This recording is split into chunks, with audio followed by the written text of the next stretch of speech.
السلام علیکم ورحمۃ اللہ وبرکاتہ۔ الحمدللہ رب العالمین، نحمد و نصلی علی رسولہ الکریم، اما بعد، قال اللہ تعالی فی شان حبیبہ ان اللہ و ملائکتہ یصلون علی النبی یا ایھا الذین آمنوا صلوا علیہ وسلموا تسلیما۔ اللہم صل علی سیدنا نبینا شفیعنا حبیبنا مولانا محمد وبارک وسلم۔ اعوذ باللہ من الشیطان الرجیم، بسم اللہ الرحمن الرحیم، رب اشرح لی صدری ویسر لی امری واحلل عقدۃ من لسانی یفقہوا قولی۔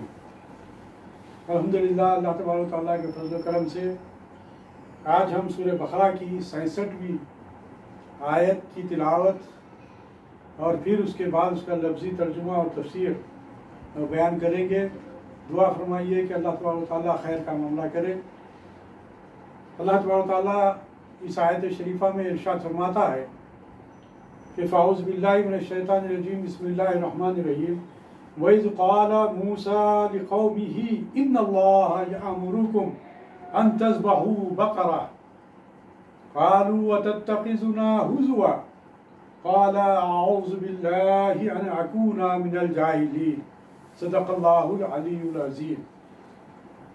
آئیے اس کا لفظی ترجمہ سماعت فرمائیے کہ وَإِذْ اور قَالَ موسیٰ، کہا موسیٰ نے، لِقَوْمِهِ اپنی قوم سے، ان اللہ بے شک اللہ تعالی، یأمرکم حکم دیتا ہے تمہیں، ان یہ کہ تذبحوا تم ذبح کرو، بقرہ ایک گائے، قالو انہوں نے کہا، اتتخذون ہزوا کیا آپ بناتے ہیں ہمیں ہنسی مذاق؟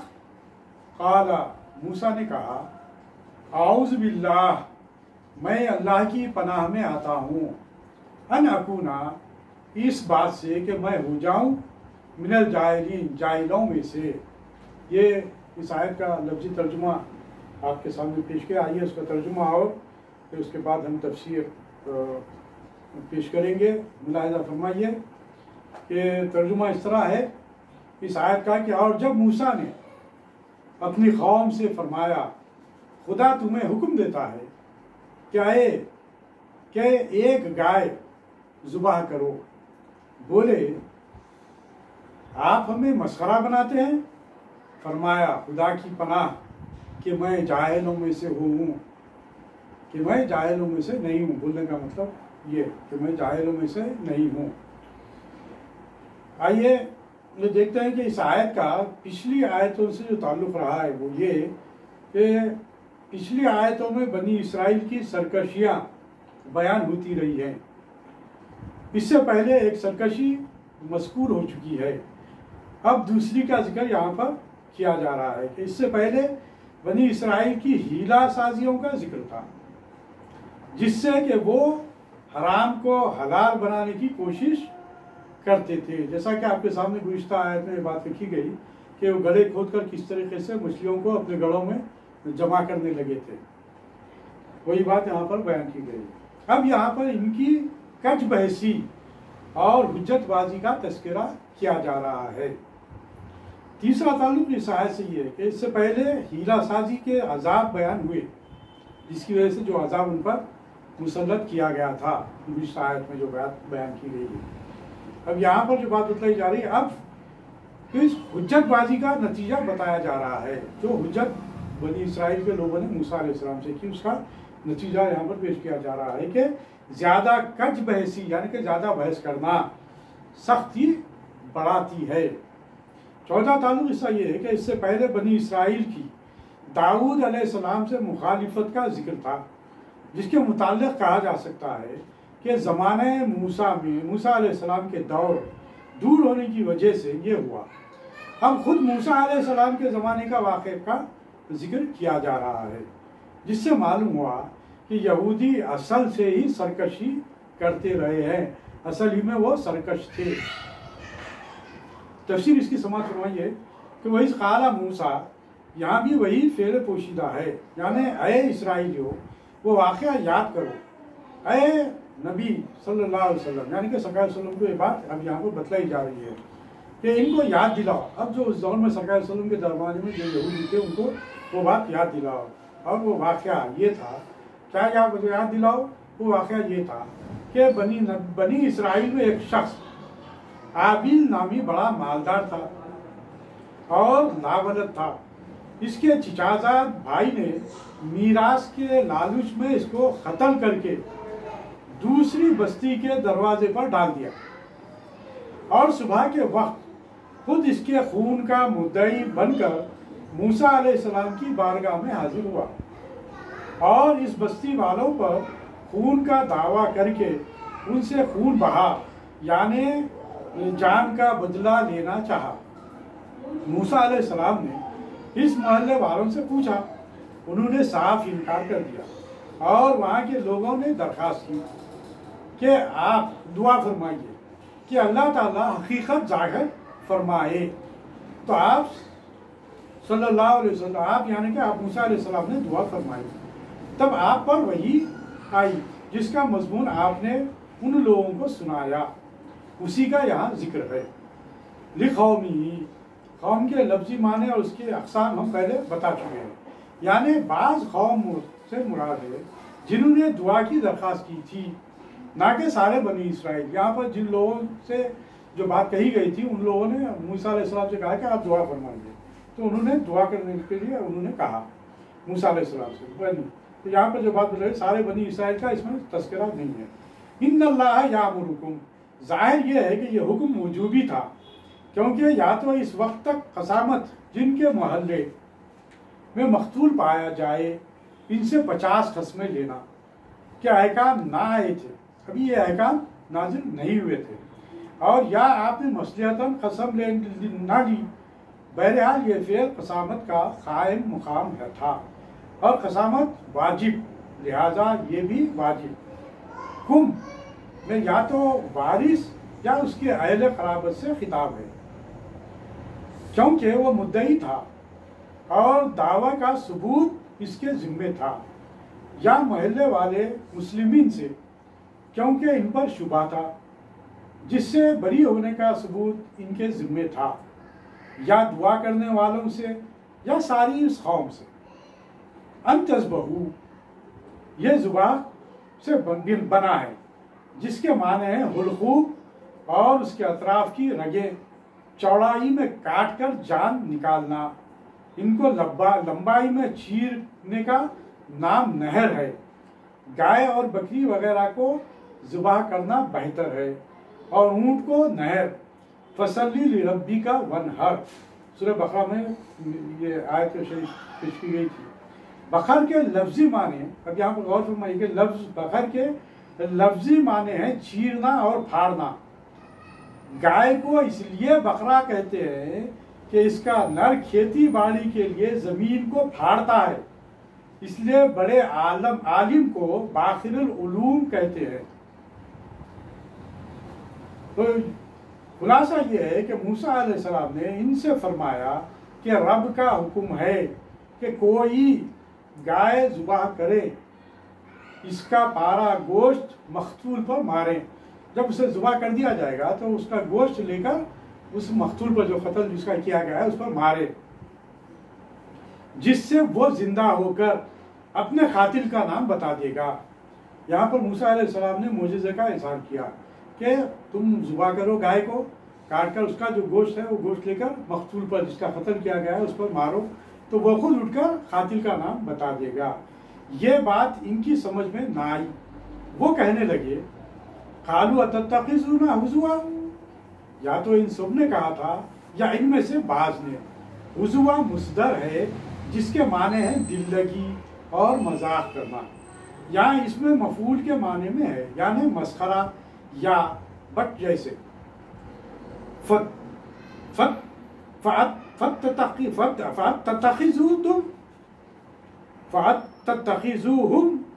سَخْرِيًّا أَن تَذْبَحُوا بَقَرَةً قَالُوا أَتَتَّخِذُونَا هُزُوًا، یہاں پر یہ بات بتلائی گئی۔ تو اس کا یہ کہنا، وہ کہنے لگے کہ آپ ہم کو مسخرہ بنانا چاہتے ہیں، مذاق کر رہے ہیں آپ ہم سے، تو ہم تو کہتے ہیں کہ قاتل کا پتہ لگائیے، اور آپ کہتے ہیں کہ گائے ذبح کرو۔ اس جواب کا ہمارے سوال سے کیا تعلق؟ اعوذ باللہ، موسیٰ علیہ السلام نے کہا کہ یہ موسیٰ علیہ السلام کہنا ہی چاہتے ہیں کہ میں تو مذاق نہیں کرتا، اعوذ باللہ، میں اللہ کی پناہ میں آتا ہوں، لیکن اس کو اس عمدہ طریقے سے بیان فرمایا جس سے اپنے منہ اپنی تعریف نہ ہو بلکہ رب کے کرم کا ظہور ہو۔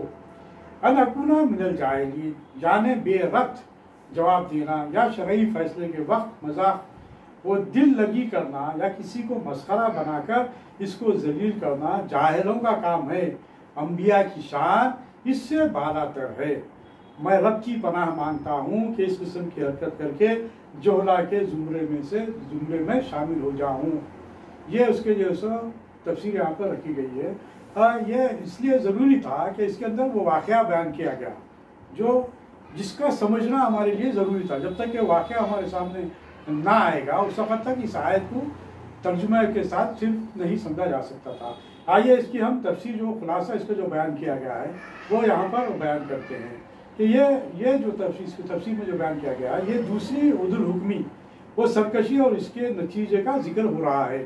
یہاں پر جو بنی اسرائیل کے جو پہلے جو حکم عدلی کی تھے گزشتہ آیت میں جس کے تعلق سے وہ بات تفصیلی آپ کے سامنے رکھی جا چکی ہے، یہاں پر دوسری جو حکم عدلی کی جا رہی ہے اس کے تعلق سے بات رکھی جا رہی ہے کہ بنی اسرائیل خود موسیٰ علیہ السلام سے سرتاپیہ اور معمولی حکم میں نکتہ چینیاں کر کے خود مشقت میں پڑتے تھے۔ اے اسرائیلیوں، اپنے باپ داداؤں کا وہ قصہ یاد کرو جبکہ وہ ایک قتل کا مقدمہ لے کر موسیٰ علیہ السلام کے پاس آئے تھے، یعنی کہ یہ جو قتل کا مقدمہ لے کر جو آئے تھے اس کے تعلق سے جو واقعہ توریت میں جو بیان کیا گیا ہے اس کو یاد کرو اس کو، اور جبکہ وہ چاہتے تھے کہ قاتل کا پتہ لگ جائے، جبکہ یہ لوگ چاہتے تھے جو مقدمہ جو لے کر آئے تھے اور پھر جن کے پاس یہ مقدمہ پہنچا تھا جس کے تعلق سے بات کہی گئی تھی تو وہ لوگ چاہتے تھے کہ خیر موسیٰ یہ جو قاتل ہے اس کو ایسے سامنے لایا جائے۔ موسیٰ علیہ السلام نے خود نہ بتایا کہ قاتل کون ہے، چاہتے تو وہ بتا سکتے تھے لیکن انہوں نے نہیں بتلایا۔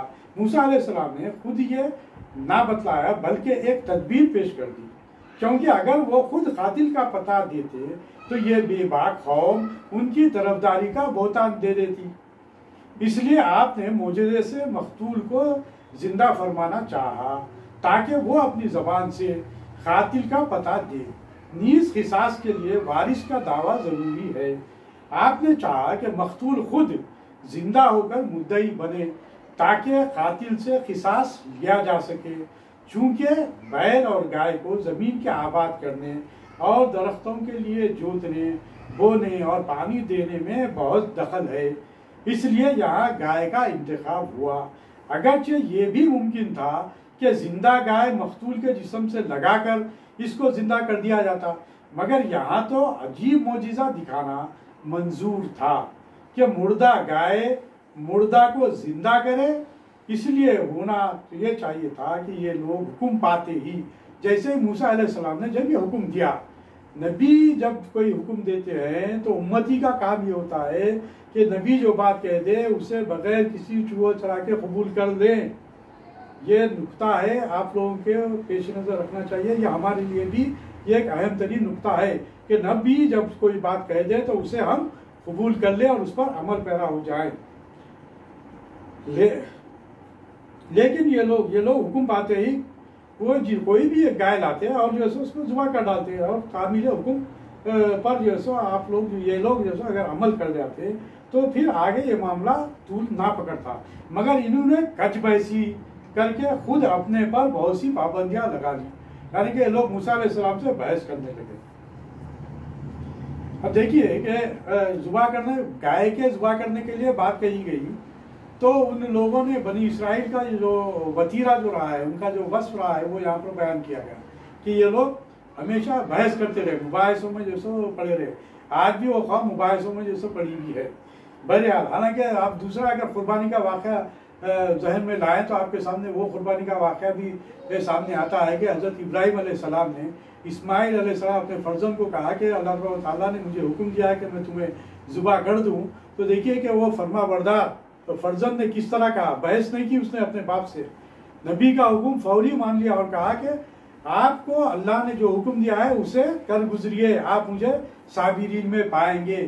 یہ ہوتا ہے نبی کا حکم ماننے والے، اور ہمیں بھی یہی حکم ہے کہ جو خاتم النبیین محمد رسول اللہ صلی اللہ علیہ وسلم جو آپ کے اور میرے آقا ہیں، آپ کے جو ارشادات ہیں اس پر بغیر کسی چوہ چرا کے قبول کر لے، نہ کہ مباحث میں پڑے رہیں. اور مباحث میں پڑے رہنے کا نتیجہ آج ہم دیکھ رہے ہیں کہ ہم کتنے فرقوں میں بٹ چکے ہیں، کتنے ہم جو ہے سو آپس میں خانوں میں بٹ چکے ہیں. یہ اس کی وجہ کیا ہے؟ یہ مباحث کی وجہ سے.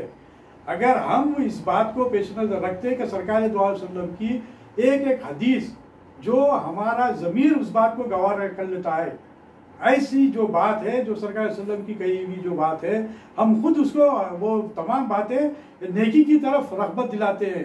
وہ حق بجانب ہے جسے ہمارے علماء کرام نے، صلحاء نے، محدثین نے بہت ہی محنتوں سے اسے مدون کیا اور ہمارے سامنے ان احادیث کو پیش کیا.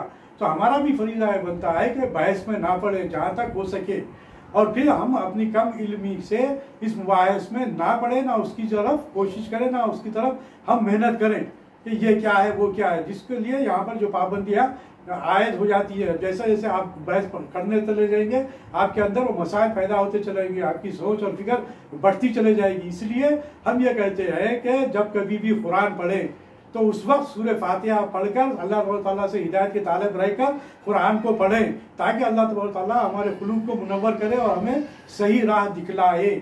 بہرکیف ان لوگوں نے، ان بیوقوف لوگوں نے ایک گائے ذبح کرنے کے لیے جب پیغمبر نے کہا تھا تو انہوں نے حجت کی، بحث کرنے لگے. وہ بحث بھی آپ کو آگے آئے گی آگے کی آیتوں میں. کہہ دیا کہ اور ناصب یہ کہ وہ بحث کرنے لگے، بلکہ ان لوگوں نے کہا کہ آپ ان کو مسخرہ بناتے ہیں، مسخرہ کرتے ہیں آپ ہم سے، جس کو موسیٰ علیہ السلام نے ہمارے واسطے اپنے واسطے اپنی برات ظاہر کی کہ دل لگی کرنا جہلا کا کام ہے، میں پیغمبر ہوں، میں جہلا میں سے نہیں ہوں.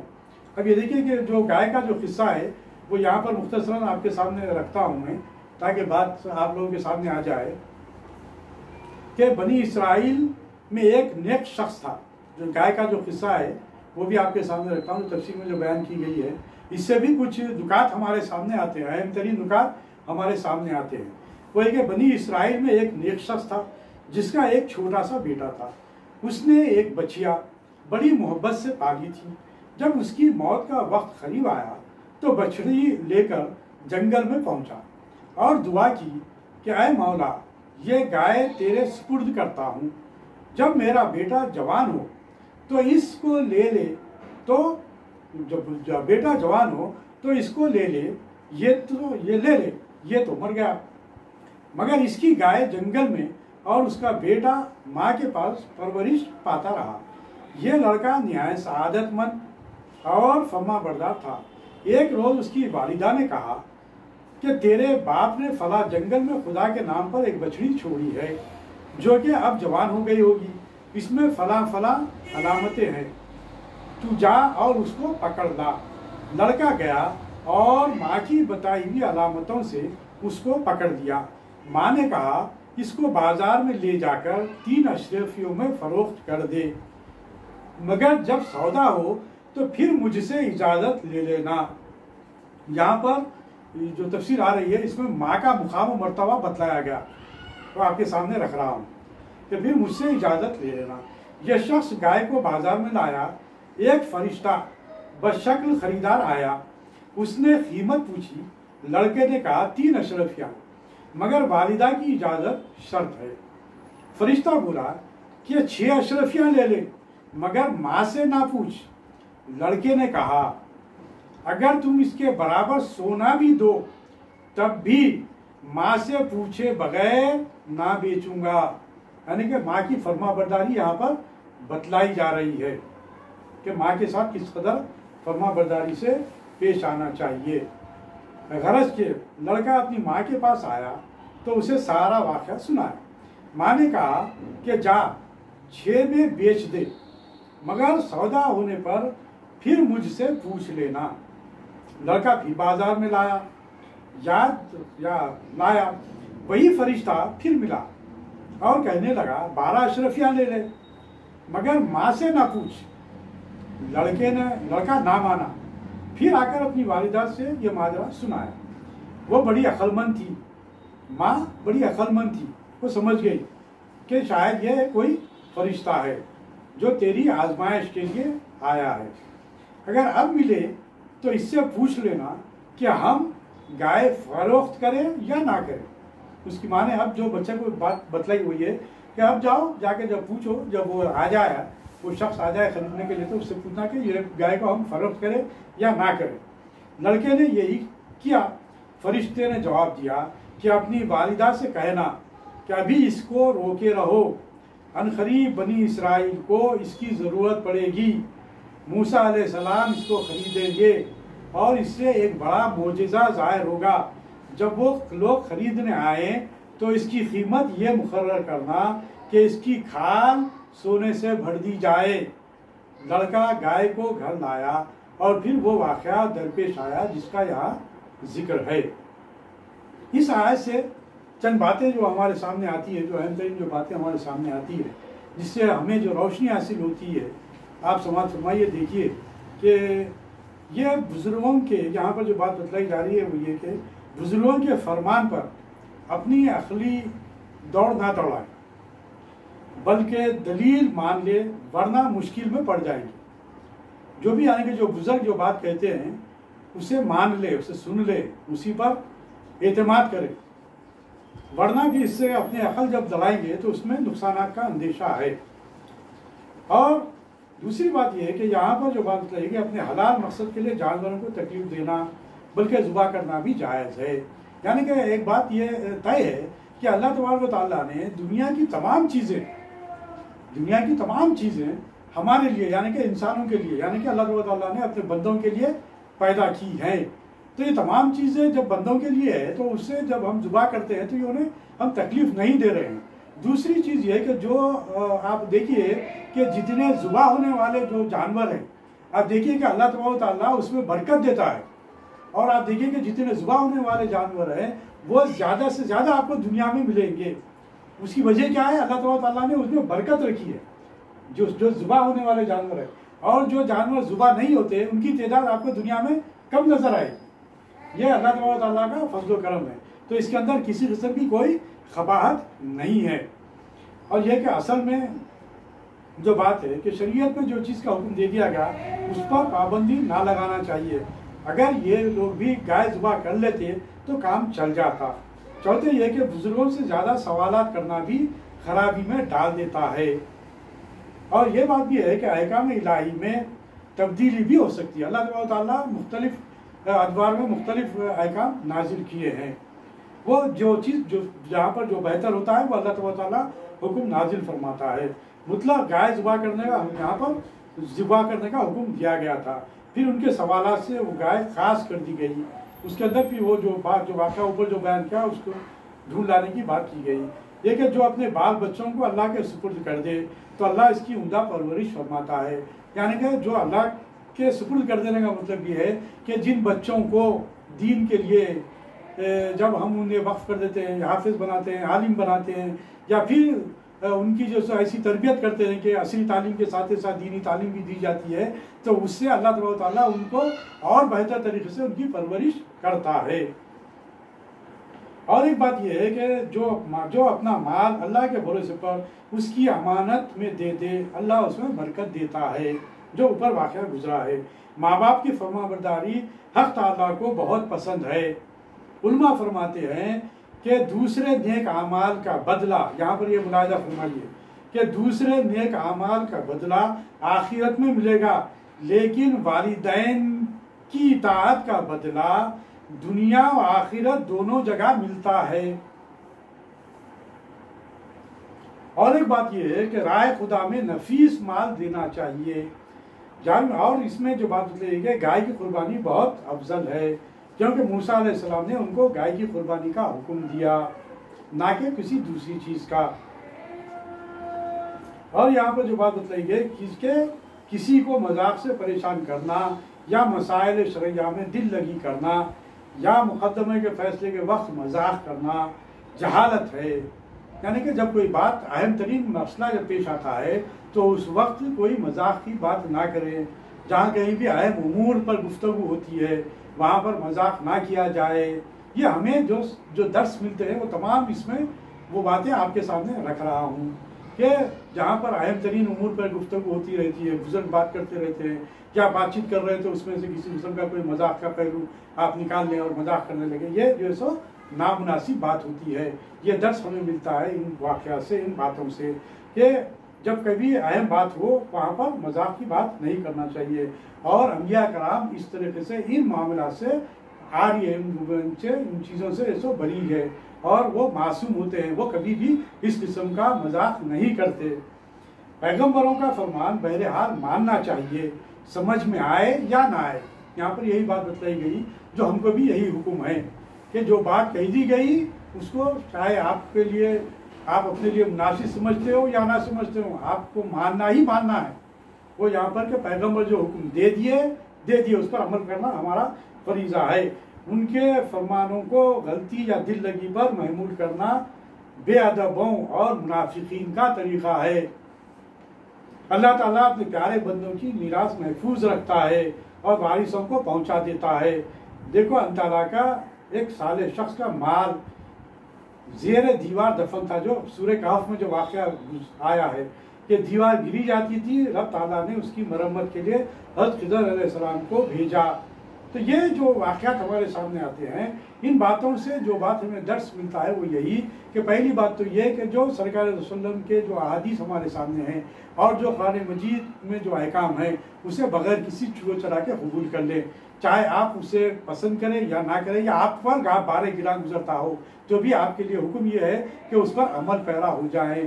دوسری بات ہمارے سامنے یہ آئی کہ ماں باپ کے فرما بردار رہے۔ ماں باپ کے فرما بردار رہنے کی وجہ سے ہوتا یہ ہے کہ دنیا میں بھی آپ کو عزت ملتی ہے، بخار ملتا ہے، اور آخرت میں بھی اللہ تعالیٰ اس کا اجر دیتا ہے۔ اللہ تعالیٰ سے دعا ہے کہ جو کچھ ہم پڑھ رہے ہیں، سن رہے ہیں، اس پر عمل کرنے کی توفیق عطا فرمائے، اور ہمیں جو کچھ بھی اللہ تعالیٰ نے علم حاصل ہو رہا ہے اس علم کے ذریعے ہم دوسروں تک ان معاملات کو، یعنی کہ اس دین کی باتوں کو دوسروں تک ہم پہنچانے کی کوشش کریں۔ ربنا لا تؤاخذنا ان نسینا او اخطانا، ربنا ولا تحمل علينا اصرا كما حملته على الذين من قبلنا، ربنا ولا تحملنا ما لا طاقة لنا به واعف عنا واغفر لنا وارحمنا انت مولانا فانصرنا على القوم الكافرين، ربنا اغفر لي ولوالدي وللمؤمنين يوم يقوم الحساب، ربنا هب لنا من ازواجنا وذرياتنا قرة اعين واجعلنا للمتقين اماما، ربنا سبحانك اللهم وبحمدك اشهد ان لا اله الا انت استغفرك واتوب اليك، بفضل سبحان ربك رب العزة عما يصفون وسلام على المرسلين والحمد لله رب العالمين۔